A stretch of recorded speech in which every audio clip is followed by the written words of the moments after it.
Your Excellency, Prime Minister of the Federal Democratic Republic of Ethiopia, Excellences, Mesdames et Messieurs les ministres, Excellences, Mesdames et Messieurs les gouverneurs des banques centrales, Mesdames et Messieurs les membres du corps diplomatique, chers invités, Mesdames et Messieurs, bonjour.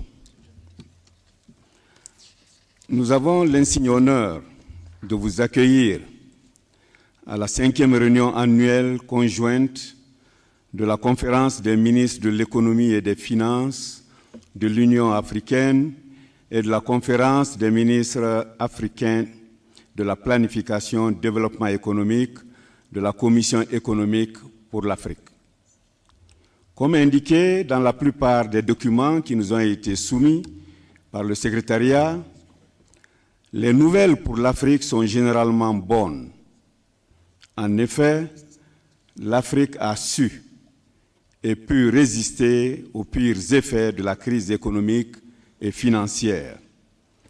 Mais elle demeure vulnérable aux risques pouvant provenir de la crise de la dette souveraine que traverse la zone euro.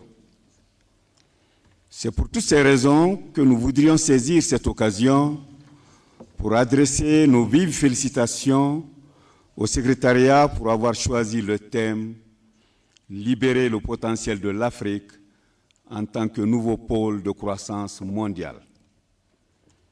Ce thème est non seulement opportun, mais il s'inscrit également dans la suite logique des recommandations de nos précédentes réunions, notamment celles que nous avons retenues l'année dernière à la suite de notre examen des défis et opportunités pour accélérer la croissance et la transformation durable en Afrique. Ce thème fait aussi fond sur les conclusions du sommet du G20 de 2010 à Séoul, dont les participants avaient expressément reconnu le potentiel de l'Afrique comme destination pour les investisseurs susceptibles de contribuer à la croissance mondiale. Excellences, Monsieur le Premier ministre de la République fédérale démocratique d'Éthiopie, Excellences, Mesdames et Messieurs les ministres, Excellences, Mesdames et Messieurs les gouverneurs des banques centrales, Mesdames et Messieurs les membres du corps diplomatique, chers invités, Mesdames et Messieurs, qu'il nous soit permis d'adresser nos vives félicitations aux experts qui ont travaillé sans relâche ces 4 derniers jours pour faciliter l'examen des stratégies et mesures susceptibles d'aider à relever les défis qui s'opposent à notre continent dans sa quête d'un développement et transformation durable qui libérerait son potentiel en tant que pôle de croissance mondiale. Nous aurons l'occasion demain d'apprécier beaucoup plus en détail le fruit du travail de qualité fourni par nos experts. En notre qualité de représentant du président du bureau sortant de la conférence, nous voudrions remercier tous les acteurs et les parties prenantes qui ont œuvré au succès de notre mandat. Sur ces notes, nous voudrions inviter Son Excellence M. Abdoulaye Diané, secrétaire général adjoint des Nations Unies et secrétaire exécutif de la Commission économique pour l'Afrique, à nous livrer son message. Your Excellency, our Prime Minister, His Excellency Atumela Zenawi, Excellency and dear friend Dr. Jamping, Chairperson of the African Union Commission, Honorable Ministers, Heads of Agencies, distinguished ladies and gentlemen. I'm very happy to have the occasion to welcome you once more to Addis Ababa, and this time for this our 5th meeting of African Ministers of Finance, Planning and Economic Development, convened jointly under the auspices of the African Union Commission and the Economic Commission for Africa, and this promises to be a historic meeting. Let me start, Mr. Prime Minister, by thanking you most sincerely for being here again, as usual, with us today. You are a leader with a great vision who has been using planning processes to transform this into reality, particularly through the 5-year growth and transformation plan of Ethiopia. I salute you as a first-class Pan-Africanist and for the leadership role you continue to play in the continent through your chairmanship of the NEPAD Heads of State and Government Orientation Committee and the Conference of Heads of State and Government, CAHOS, on climate change. This is why we are particularly happy that you are here to give the keynote address, which will undoubtedly inspire us all. I would also like to thank our valuable and constant partner, the African Union Commission, under the very able leadership of my colleague and friend, Dr. Jamping, who has always believed in and supported partnership with the Economic Commission for Africa. The quality of our partnership certainly moved to a higher level under your committed leadership, Mr. Ping. I also want to thank all the staff, all the commissioners and staff of the AUC for their cooperation and support for our partnership. But let me take this opportunity to single out Deputy Chairperson Erastus Mwancha and Commissioner Maxwell Wazelamba for their respective roles in deepening the partnership. We have a broad range of personalities here, panelists and guest speakers, to accompany us in our debate. Particularly, I want to recognize two former presidents, His Excellency Benjamin Mkapa, former president of Tanzania, and His Excellency Horst Kohler, former president of Germany. Let me also recognize Alhaji Aliko Dangote, who represents the credible face of the vibrant travel sector in our continent, as well as the British peer, Lord Boateng, who has our continent in his heart. We also have a large presence from the United Nations system, and I wish to particularly welcome Dr. Kanayo Nwanze, President of the International Fund for Agricultural Development, IFAD, Mr. Michel Sidibe, Executive Director of UNAIDS, Mr. Sheikh Jarrah, UN Under-Secretary General and High Representative of the Secretary General for least developed countries, and certainly and not least, my good friend and sister, Madam Sheila Susulu, Deputy Executive Secretary of the World Food Programme. Most importantly, I wish to welcome our honorable ministers, and thank you for all the light turnout for this meeting.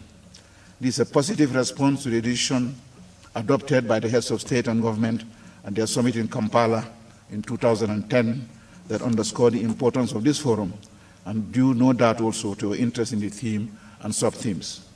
Let me also recognize the presence of the central bank governors who have shown similar interest in the issues to be discussed by joining us in such large numbers today. But allow me to extend an extra warm welcome to Minister Ngozi Okonjo-Iweala, our friend and sister, who, as you already know, is the candidate sponsored by Angola, Nigeria, and South Africa to become the next president of the World Bank. While ministers from these three countries will later brief you on this matter, I believe that her success would be the greatest catalyst in our efforts to transform our continent. Excellencies, our theme, Unleashing Africa's Potential as a Pole of Global Growth, could not have been placed on your agenda at a more appropriate time. Over the years, I have seen increasing faith and abiding belief that Africa is on the rise, both by we Africans ourselves, but also by our partners as reflected in various research reports and positive stories in the media. These views are based on the credible performance of our continent, such that it showed relative resilience to the global economic and financial crisis. I therefore want to reiterate that this is the time to engage in a massive transformation of our continent with the objective of improving the lives and well-being of the vast majority of the African people. I have no doubt that the deliberations of this conference will contribute to such an outcome, which is why we have structured it to enable an exchange of views on Africa's short, medium, and long-term prospects with a discussion of the Eurozone, the post-2015 agenda, and Africa 20, on which we are partnering with emerging markets to produce a report for you. Since the Eurozone crisis and the global uncertainty that it has generated impacts on Africa's prospects, it is evident that the issue needs to be analyzed more closely, just as we need to look at how best to build on the momentum for attaining the MDGs as we move closer to 2015.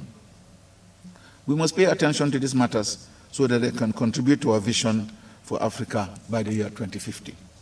These issues are intricately linked to our theme, as it is our policy responses and actions on them that will contribute to the full realization of Africa's potential.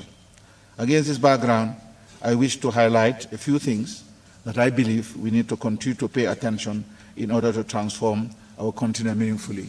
And I'm not doing this in any professorial or top-down manner to you. To start with, I believe we need to deepen the governance agenda. We have brought credible changes in the area of governance and demonstrated strong commitment to democracy and democratic principles. We are also openly debating our governance challenges through the establishment of the Africa Union Anti-Corruption Board, and also notably through the Africa Peer Review Mechanism, which Mr. Prime Minister will continue to steer with great,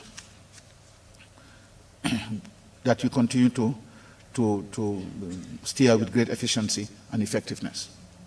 However, there's urgent need to move to implement the results and outcomes emanating from the reviews, and it is in this context that whilst we salute the brilliant elections that have just taken place and we congratulate President Macky Sall of Senegal, well, at the same time, we must be worried by the recent events in Mali.